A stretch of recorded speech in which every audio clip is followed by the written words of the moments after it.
அண்ணா வணக்கம். நான் தான் உங்கள் பிரதாப் பேசுகிறேன் மலிகத்துலேருந்து. எல்லாம் எப்படி இருக்கீங்க?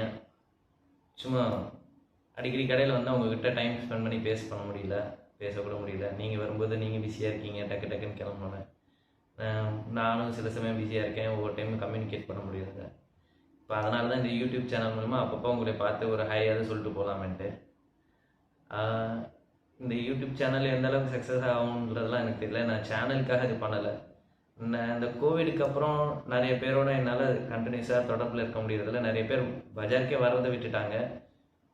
அப்பப்போ ஃப்ரீயாக இருக்கும்போது மட்டும்தான் ஃபோன்லேயும் பேச முடியாது. டக்குன்னு ஜஸ்ட்டு ஒரு பிஸ்னஸ் ரீதியாகவே தான் பேசிகிட்டு இருக்கோம், ஒரு கம்யூனிகேஷன் இல்லை.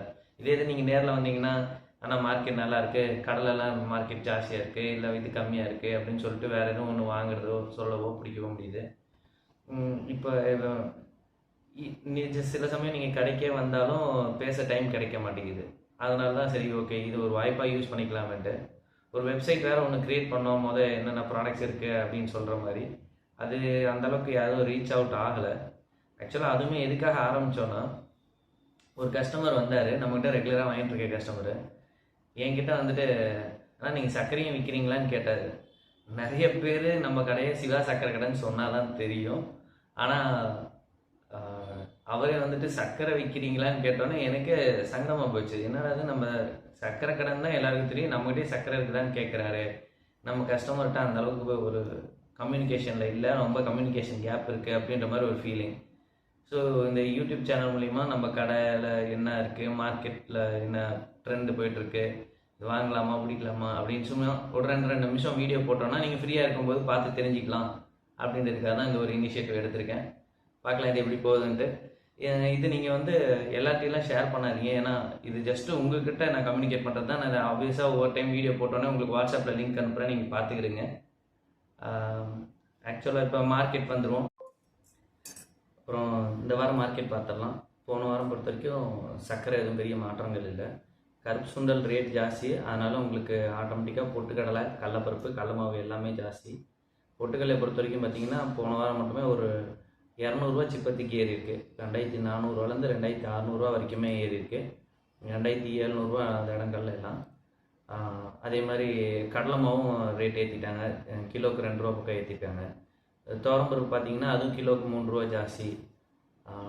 உளுத்தம்பருப்பு 1 மட்டும் ஏற்றிருக்காரு, கண்ணன் ஏற்றிருக்காரு. அதனால் கணேஷும் ஏற்றிட்டார் 1. அதே மாதிரி பாசிப்பருப்பு ஒரு 2 ஜாஸ்தி. மற்றபடி பருப்பு ஐட்டம் நம்ம செய்கிற ஐட்டத்தில் எதுவும் மாற்றம் இல்லை. பட்டாணி பருப்புலாம் அதே ரேட்டு தான். அதே மாதிரி ரைஸில் பார்த்தீங்கன்னா பிரியாணி அரிசி ரேட் ஜாஸ்தி. பிரியாணி அரிசி ரேட்டு எல்லாமே ஏற்றிருக்காங்க. கொஞ்சம் மார்க்கெட்டு டைட்டாக இருக்குது. இட்லி அரிசியும் ஸ்பீடு. இட்லி அரிசி சிப்பத்துக்கு 50 வரைக்கும் ஜாஸ்தி. அதனால் இது பண்ணிக்கலாம். மற்றபடி இப்போ வார் நடக்கிறதுனால சுச்சுவேஷன், அதேமாதிரி இந்த பெட்ரோல் டீசல் ஏறுறதுனால எல்லோரும் கொஞ்சம் ஸ்டாக்கு ரெகுலர் ஸ்டாக்கை விட கொஞ்சம் சேர்த்தியே எப்பயும் வச்சுக்கோங்க. ஏன்னா ஏறுதோ இல்லையோ இறங்காது, எனக்கு தெரிஞ்சு இப்போதைக்கு இறங்காது. இன்றைக்கி கூட பார்த்தீங்கன்னா பேப்பரில் பெட்ரோல் டீசல் விலை ஏற்றிருக்காங்க. ஸோ ஆப்வியஸாக எதுவும் குறைய போகிறது இல்லை. கையில் ஸ்டாக் வச்சுக்கிட்டே இருங்க, கஸ்டமருக்கு இல்லாமல் கொடுங்க. ஏன்னா மந்த் பிகினிங் வேறு வருது.